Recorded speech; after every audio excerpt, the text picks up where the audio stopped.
Do you guys want to see me crash a $2 million boat? Me neither. Today is leg one, phase one of our delivery of this 60-foot Hatteras from Fort Myers Beach to New England.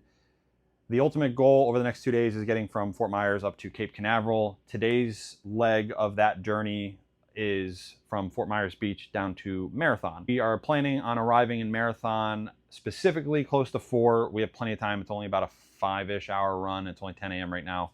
So we have plenty of time to get down there. The plan to get there around 4 is because we are going to sit on the fuel dock for the night.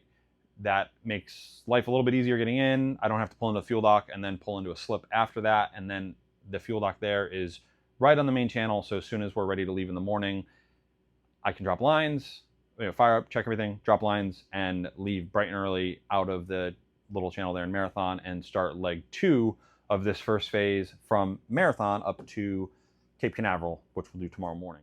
Next thing we're going to want to do is fire up the generator so we can transfer from shore power to generator power. We're going to give this a moment to warm up. Then we're going to toggle our main switches off, move our source selector over from shore power to generator power, and then re-engage our main switches. Now that we're on generator power, we can disconnect our shore cords before we pull them out. We'll make sure the breakers are off and get them stowed away. Huge help having the Glendenning systems on board so you don't have to lug all these cords around. Make sure that these caps are tight so that way no water gets in them, especially with them being on the transom. After the shore cords, we're going to take off some redundant lines. These are the lines that are either genuinely redundant or holding me off of the dock. So we're going to get rid of this spring line, this forward breast line here, and our extra stern line. Once these lines are off, we'll get them coiled up and stowed away. Everyone has their own ways for coiling up lines. This is just the way I like to do them with a little tail in case I want to hang them to dry them out. And the last thing I'll do before we leave the dock is get the motors fired up and check our gears by bumping each motor in forward and reverse just to make sure everything's working appropriately. Then we'll check and make sure our thrusters are doing the same. Once all of those are checked and working the way they're supposed to, we will turn on our yacht controller and get that connected. And then I'll cycle the yacht controller the same way just to make sure that it is performing the way that it is supposed to so we don't have any surprises when we leave the dock. Then we'll check the channel to make sure that there's no traffic interfering with our departure, and we'll drop lines and get underway. These slips are right on the main channel here in Fort Myers Beach, so once I see that my stern is clear, we'll start making a turn towards the entrance. Now that we're free of our slip, I'm going to take a quick second to pull the lines and fenders in. If I had a deckhand on board, we'd be able to do this while making way out of the channel, but I don't, so I'm just going to take a quick second to pull these inside of the rail at least. There's a decent amount of current and wind coming through here today, so I don't want to spend too much time away from the helm. Once everything's pulled in, we'll start making our way outside of the main channel and get everything fully stowed away once we're in an area where we don't have to worry about drifting into either a shallow spot or any other traffic. Beautiful Marlow on the departure here on our port side, and then a few boats anchored out here on our starboard side. One of the things I really like about Fort Myers Beach is it is a short channel to where you can at least get up to speed. Once we get everything pulled in, we'll get up to speed. This was from the beginning of our trip off of Fort Myers and Naples. It was only about 1 to 2 footers. About halfway through Florida Bay, we were starting to see some 3 to 4 footers, which wasn't too bad, but it was a little bit choppy, so had to pay a little bit extra attention and hold on if we had to move around the boat. After we got through Florida Bay, it calmed down a little bit once we got closer to shore, coming through the 7-mile bridge, which is the last obstacle before making the final turn into the channel into Marathon.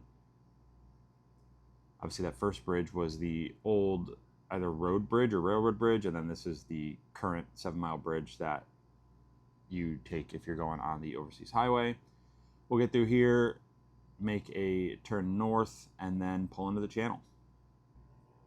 Here we are making the final approach to the dock here at Safe Harbor Marathon.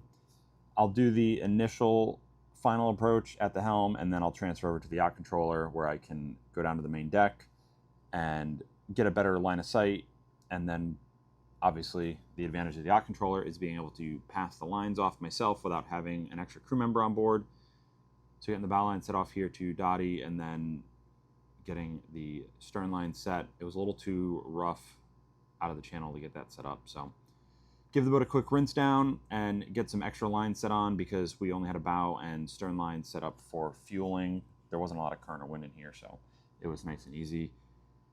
And getting the boat situated for the night, get everything plugged in. This was a super short run to the power pedestal, so getting both cords pulled out and connected only took a few minutes instead of having to run it 10 or 20 feet down the dock. Then we'll get the power transferred from generator back to shore power and settle in for the night. Hey all, thanks for watching. We are settled in for night one here in Marathon. We are going from here to West Palm Beach tomorrow to top off around lunchtime, just after lunchtime tomorrow. And then from West Palm, we will continue the rest of the way on to Cape Canaveral, which we should arrive around 8 or 9 o'clock tomorrow evening. I will be docking there solo, no one on the boat, no one on the dock. The only reason I'm comfortable doing that is I've been to this marina a dozen times, and they have a very easy face dock. The winds are supposed to be negligible, and the turning basin for the cruise ship port there in Canaveral is huge, so I'll have plenty of space to put the boat in neutral, set up lines and fenders, pull in, and lasso a few cleats. So that's the plan for tomorrow. The plan for tonight, obviously we just got the boat rinsed down. I am going to top the water tank off here, check my fluids, and we'll be back at it, not bright and early, but dark and early tomorrow. So the goal is to try to be off the dock around 5:30 tomorrow morning. Anyway, don't forget to like and subscribe to the channel.